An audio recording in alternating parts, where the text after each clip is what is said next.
Nature pure -17 cholesterol free rice bran oil, এতে রয়েছে এমন উপাদান যা আপনার হার্টকে রাখে সুস্থ।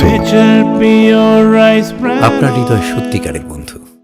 বিধানসভা নির্বাচনে প্রার্থী হয়ে দলত্যাগ আমজনতা উন্নয়ন পার্টির রাজ্যের সহ সভাপতি তথা মালদা জেলা সাধারণ সম্পাদকের। মনোনয়ন প্রত্যাহারের পরিস্থিতি না থাকায় নিজের বদলে পছন্দের অন্য প্রার্থীকে ভোট দেওয়ার আবেদন স্বয়ং প্রার্থীর। ঘটনাকে কেন্দ্র করে হইচই পড়েছে মালদা জেলা জুড়ে। আসন্ন বিধানসভা নির্বাচনে মানিকচক বিধানসভা কেন্দ্রের প্রার্থী হয়েছেন মোহাম্মদ তহিদুর রহমান। মালদা প্রেস কর্নারে সাংবাদিক সম্মেলন করে তিনি জানান, আমি আসন্ন বিধানসভা নির্বাচনের মানিকচক বিধানসভা কেন্দ্রের প্রার্থী। সাম্প্রতিক সময়ে আমজনতা উন্নয়ন পার্টির চেয়ারম্যান হুমায়ুন কবিরের একটি ভিডিও ভাইরাল হয়েছে। আমার পরিষ্কার ধারণা, সংখ্যালঘুদের বোকা বানানোর একটা বড় চক্রান্ত চলছিল। সেই কারণে আমি দল থেকে পদত্যাগ করছি। মানিকচকবাসীর কাছে আমার আবেদন, আমি বাদে আপনারা নিজেদের পছন্দের প্রার্থীকে ভোট দিন। আজকে কি কারণে আপনি রেজিগনেশন দিলেন এবং কজটা কি? দেখুন, আমি আপনাকে বলি, আবার একটু পরিচয়টা বলে দিই। আমি হচ্ছি এজেইউপির আমজনতা উন্নয়ন পার্টির ডিস্ট্রিক্ট ভাইস প্রেসিডেন্ট এবং মালদা জেলার জেনারেল সেক্রেটারি এবং 49 মানিকচক বিধানসভার কন্টেস্টিং ক্যান্ডিডেট। বিশেষ করে আপনারা দেখতে পাচ্ছেন যে এই কয়েকটা দিনের মধ্যে বেশ কিছু ঘটনা, যেখানে আমাদের দলের যিনি চেয়ারম্যান শ্রী হুমায়ুন কবির মহাশয়, তার সঙ্গে 1000 কোটি টাকার যে লেনদেনের যে ভিডিও ফাঁস হওয়া, সেখানে দেখা গেছে তিনি প্রথমে এআই বলে দাবি করলেন, কিন্তু পরবর্তীকালে দেখা গেল তিনি বললেন যে এটা 19 মিনিটের ভিডিও না, এটা 51 মিনিটের ভিডিও, যেটা আমি সেটা জনসম্মুখে নিয়ে আসবো। যেখানে মুসলিমদেরকে অর্থাৎ সংখ্যালঘুদেরকে বোকা বানানোর একটা বড় কৌশল বা চক্রান্ত সেখানে কিন্তু চলছিল। গত দুদিন আগে আপনারা দেখলেই বুঝতে পারবেন যে সেখানে যে যিনি ওনার বিরুদ্ধে কথা বলছেন, অর্থাৎ হুমায়ুন কবির মহাশয়ের বিরুদ্ধে কথা বলছে, তিনি বলছেন যে সংখ্যালঘু যে সমস্ত মৌলবি মাওলানারা রয়েছে তাদের দাড়ি এবং টুপি ধরে তাদেরকে কবরস্থ করব। এবং দেখুন, এই যে সমস্ত ক্রিয়াকলাপগুলো করছে, শুধুমাত্র আরেকটা কথা আপনাকে ইঙ্গিত দিয়ে রাখি যে শুধুমাত্র এটা নয়, আপনারা যদি কখনো সংবাদ মাধ্যমের মধ্যে দিয়ে বলছি ওনার ব্যাপারে একটু ইনভেস্টিগেশন করা হোক, তাহলে সত্যটা আসলে উন্মোচিত হয়ে উঠবে যে উনি কিসের সঙ্গে যুক্ত আছেন এবং তিনি যে সমস্ত এজেন্ডা নিয়ে, অর্থাৎ সাম্প্রদায়িক এজেন্ডা নিয়ে তিনি যে ইলেকশনটাকে লড়ছেন, যে এজেন্ডার সঙ্গে আমার কোনো মিল নেই। কারণ আমি চাই এ বাংলা সোনার বাংলা হয়ে গড়ে উঠুক, এ বাংলা সম্প্রীতির বাংলা হোক, এ বাংলা সাম্প্রদায়িকহীন বাংলা হয়ে উঠুক। তার যে কারিকুলাম, সেই কারিকুলামের সঙ্গে আমার যে ম্যানিফেস্টো বা কারিকুলাম, সেটা পুরোটাই অমিল। এই অমিলের কারণে আমি কিন্তু আজকে দল থেকে সমস্ত পদ থেকে প্রত্যাহার করছি। আপনি কোথাকার ক্যান্ডিডেট ছিলেন? আমি 49 মানিকচক। মানিকচকবাসীর কাছে কি আবেদন করবেন এখন?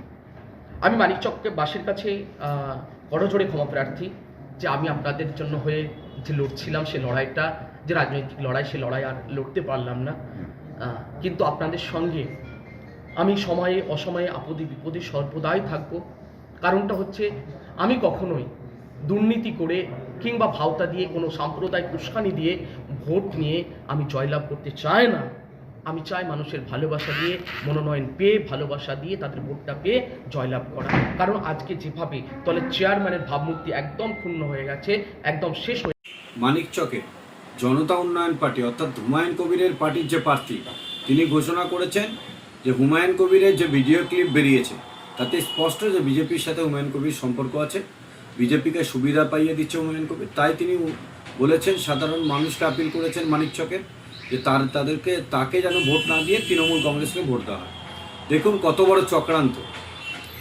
মমতা ব্যানার্জি বুঝে গিয়েছিল যে সংখ্যালঘু সম্প্রদায়ের মানুষ বুঝে গেছে যে তৃণমূল কংগ্রেস সংখ্যালঘুদের কোনো উন্নয়ন করেন। তার জন্য সংখ্যালঘু ভোটটা ভারতীয় জনতা পার্টির দিকে যাচ্ছে, ঝুঁকে যাচ্ছে, এটা কিন্তু মমতা ব্যানার্জি নিশ্চিত হয়ে গেছে। সেই জন্য হুমায়ুন কবিরকে তিনি বাবরি মসজিদ করার জন্য তিনি যে চক্রান্ত, এই চক্রান্তে সামিল হয়। মমতা ব্যানার্জি যে বাবরি মসজিদ তৈরি করার জন্য হুমায়ুন কবিরকে বলেছিলেন, এটা কিন্তু নিশ্চিত হয়ে গেল আজকে মানিকচকের প্রার্থীর কথা শুনে।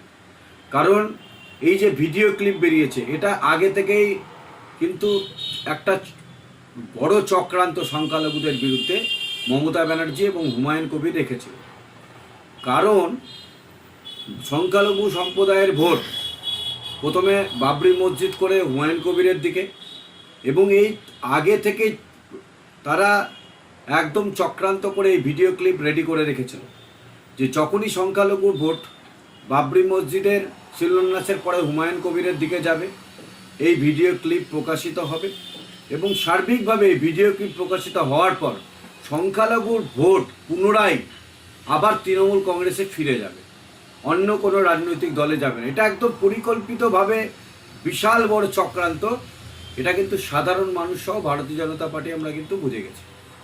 তাই আজকে মানিকচকের যে প্রার্থী, তিনি বলতে পারেন কখনো যে তৃণমূল কংগ্রেসকে ভোট দাও বিজেপিকে আটকানোর জন্য? কারণ সংখ্যালঘুদের সাথে মমতা ব্যানার্জি যেভাবে একদম পরিকল্পনা করে চক্রান্ত করছে সংখ্যালঘু সম্প্রদায়ের মানুষের সেন্টিমেন্ট নিয়ে, তাতে কিন্তু স্পষ্ট হয়ে গেছে যে আগামী দিন সংখ্যালঘু সম্প্রদায়ের মানুষ কিন্তু বুঝে গেছে যে মমতা ব্যানার্জি উন্নয়ন করে। আমরা সংখ্যালঘু সম্প্রদায়ের সহিত গোটা পশ্চিমবঙ্গের মানুষকে আর্জি করছি যে তৃণমূল কংগ্রেসের চক্রান্তে পা না দেয়। আগামী দিন 2026-এ ভারতীয় জনতা পার্টির সরকারকে সমর্থন করে এই তৃণমূল কংগ্রেসের যে চক্রান্ত তাকে যাতে নস্যাৎ করা হয়। ভারতীয় জনতা পার্টি দক্ষিণ সাংগঠনিক জেলার সাধারণ সম্পাদক। হুমায়ুন প্রার্থী যিনি ছিলেন, ওনারা বিভিন্ন জায়গায় এইভাবে করতে চেয়েছিলেন। ওনারা ওনাদের ভুলটা বুঝতে পেরেছেন যে আমরা ভুল করতে চলেছি, তার জন্য ওনারা সেই উইথড্রল করেছেন। তো যেটা উইথড্রল ওরা করেছেন তা ওনারা ভেবেছেন যে আমরা ভালো কাজটা করছি, কিন্তু ভালো কাজই করেছেন ওনারা ওনাদের থেকে ভুল বুঝেই ওনারা কিন্তু উইথড্রলটা করেছেন। মালদা থেকে পরিতোষ সরকারের রিপোর্ট, কুলিক নিউজ।